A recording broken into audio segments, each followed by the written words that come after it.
good morning.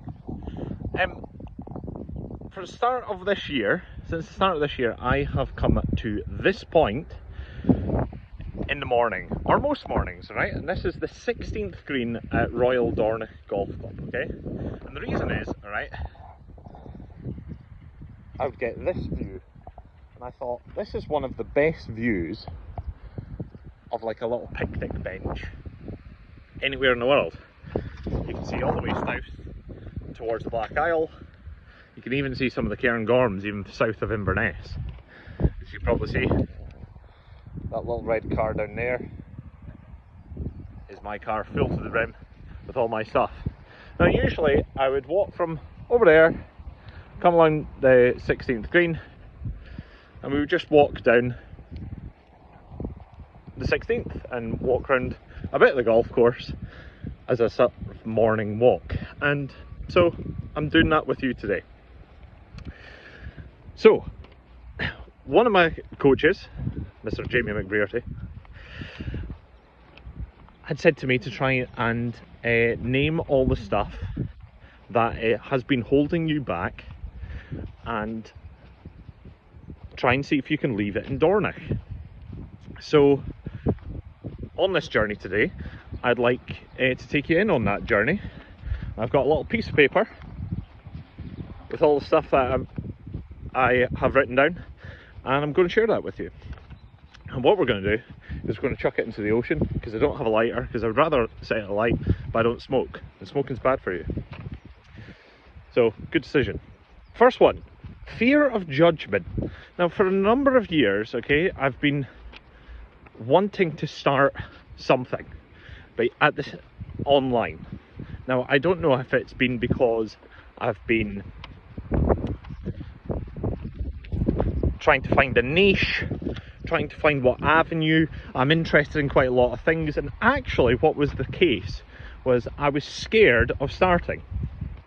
And I was scared of starting because I thought, due to the indiscipline and the fact that I didn't want to do it in this moment, I didn't let myself try it. So I've had tons of these little half-hearted stop-starts. But the crux of the issue was I was fearful of potential opinions, potential judgment that would come my way. And the thing about it is, like, I've known previously it's all made up. It's all in your own head. So if you can sort it with yourself, then it actually shouldn't be about anybody's approval or rejection of you and your thoughts.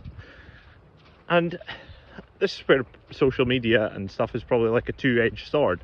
Like, on one, you've got all this availability to way to express yourself and get some money, potentially, as how the advert is sort of sold. But at the same time, there's a lot of judgment that could potentially come your way. But I was trying to figure out where that was coming from. And it's come from genetics, it's come from family, it's come from just stay quiet, don't offend anyone, and we can just have a quiet life. So that is the first one I'm trying to get rid of today. The fear of judgment, and primarily the fear of judgment, of trying to get out of that sphere of my parents so I can actually feel like I stand on 2 feet. Second one, fear of success. Even because of that, I've been scared to succeed in the first place, even if I did find a niche. So there's been a two-edged sword in that aspect. Scared to not step out the comfort zone, and also, if I was out the comfort zone, scared to actually succeed. So recipe for disaster also come from genetics. And in this sort of limbic space, or limbo space, the next one has been the consequence of that. Loneliness, or a little bit of isolation, or not letting people into what I actually want to do with my life, and at the same time not feeling like I'm attracting anybody on that same bandwidth. So there's been this sort of fear of isolation and not letting people in, because the majority of people I've felt previously have not been on that level. Fourth, actually I will show you this. is the 16th tee at Dornoch. Greenkeepers are out. So we'd walk down to here, and isn't this just one of the best views in the world? Lovely sunset. If you look further up north, that is Brora, and then way at the far edge is Helmsdale, and even up as far as Leibster. Continuing. Fear of failure. So I've been fearful of starting, been fearful of succeeding, and also, because of judgment, been fearful of potentially failing. And that sort of monkey brain of being desolate and discarded away from society. And I've been aware of that for years. But even at easing up, as I've found out, the failure is not trying. So you have to try, and if you fail, you'll learn something on the way. So yeah, got to try. Last one, fear of wrong decisions or rejection, as I said, from that. And it sort of ties into the previous one as well. Getting things wrong, scared to get things wrong, scared to make mistakes, and scared to be able to make adjustments from that in a sort of safe space. One of the best things about this space that we've got is that we can actually, we just sort of like can voice our ideas, our thoughts, our feelings. And I don't know, maybe we might find on Mondays that we can't do that. No, I'm joking. But the feeling of you can just be, and there's an encouragement, there's the possibility of something happening in this Zoom call. Now, I've done that before. However, the process of this year, and particularly in the last 2 months, the gratitude I've had for that is immeasurable. So I want to say thank you to you guys for just being there. Like, I know we haven't had proper conversations one-to-one or anything, it's always been either in groups or whatever.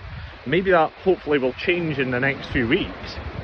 But something could happen. That's the thing. Something could happen in this Zoom call that changes something for everybody. And that has helped me get to what is happening today. So, the one thing I wanted to say, I know I've mentioned I've been trying to follow Jesus, whatever that is, whatever that means. It's funny, I'm saying that even casually because I actually know what that means for me. And everybody has a different viewpoint of Jesus and where he stands. But I remember listening to a lecture, and it was talking about failure and being scared. And one of the stories in the Bible is Jesus says that he has to be cast up or stood up like the bronze staff of Moses. Now Moses, I haven't read the story, but basically the people that he was trying to guide were scared of snakes, and said, Moses, since you speak to God, tell God to get rid of the snakes, make it all a safe space. But God doesn't do that. God says, gather some of the snakes and create them and change them into a bronze staff. Put the staff in the middle of the ground and get everybody to look at it. And Jesus says that he has to be set up, lifted up like the bronze staff in the Moses story. What does that mean?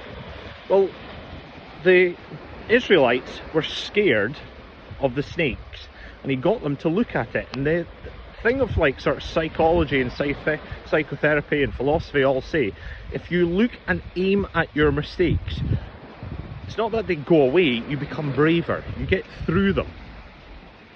So Jesus is saying that him on the cross, if you look at him, you're looking at your fears. You're looking at also the aspiration and the life that you desire, or the choices that you desire, are through him on the other side. So these are all the mental snakes, and today we're trying to get rid of them. Now, I'm not saying I'm looking towards Jesus. Well, maybe I am. I mean, look how beautiful this is. I don't know what relationship you've had with that previously, with the church. And I hate church, man. But the one thing that story makes sense to me. It's like, look at your fears. Face them. Look at them in the eye, and it's not that they'll go away. The world still exists, but you will be better for it. Now, it's not supposed to be a preachy thing or anything. I was just wanting to share that story. The main thing is me scrumpling these up.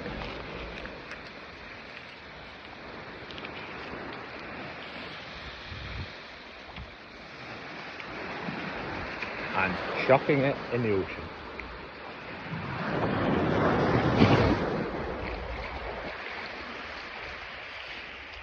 And hopefully we will be filled anew, or filled afresh. God is real. And it doesn't matter what story, or, well, to me it actually does, but for the purposes of this video,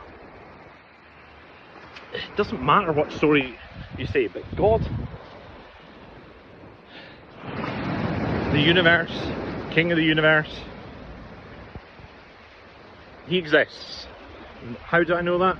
Because I exist and we exist.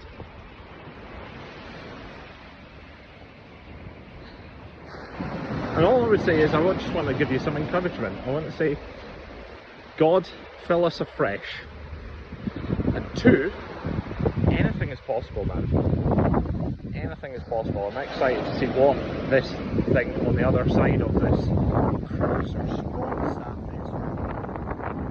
The face of it looks like it's just coming to home. But I have no idea what's going to happen. I'm excited, I'm anxious, I'm scared, I'm fearful, I'm hopeful, I'm wishing, I'm dreaming. It's all happening at the same time. And I just want to encourage you to do the same. Amen to that. See you soon.